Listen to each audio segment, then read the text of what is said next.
திருவண்ணாமலை மலையின் அடிவாரத்தில் ஒரு சிறிய கிராமம். அந்த கிராமத்தில் வாழ்ந்தவன் கண்ணன்.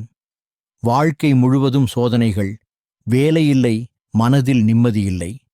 ஒரு நாள் மாலையில் மனமுடைந்த கண்ணன் அண்ணாமலையார் கோவிலுக்கு வந்தான். கோபுரத்தை பார்த்தவுடன் அவன் மனம் தளர்ந்தது. என் பாரமெல்லாம் உன்னிடமே என்று சொல்லி தீபத்தின் முன் கண்களை மூடினான். அப்போது அவனுக்குள் ஒரு அமைதி. யாரோ மெதுவாக சொல்வது போல ஒரு குரல், எதையும் தேடாதே, நம்பிக்கையோடு இரு. அன்று இரவு கிரிவலம் சுற்றி வீடு திரும்பினான் கண்ணன். அடுத்த நாள் முதல் அவன் வாழ்க்கை மாறவில்லை, ஆனால் அவன் மனம் மாறியது. சோதனைகள் வந்தன, ஆனால் பயமில்லை. வலி வந்தது, ஆனால் விரக்தி இல்லை. காலம் சென்றது. கண்ணன் இன்று ஒரு சாதாரண மனிதன்தான். ஆனால் அவன் முகத்தில் அமைதி.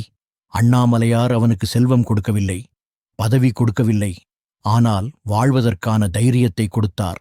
அதுதான் அண்ணாமலையார், மனதை மாற்றும் மகாஜோதி. எனவே நண்பர்களே, இந்த வீடியோவை லைக், கமெண்ட், ஷேர் மற்றும் சப்ஸ்கிரைப் செய்து கொள்ளுங்கள். ஒருவேளை அந்த அண்ணாமலையார் உங்கள் மனதிற்கும் அமைதி எனும் மாற்றக்கூடும்.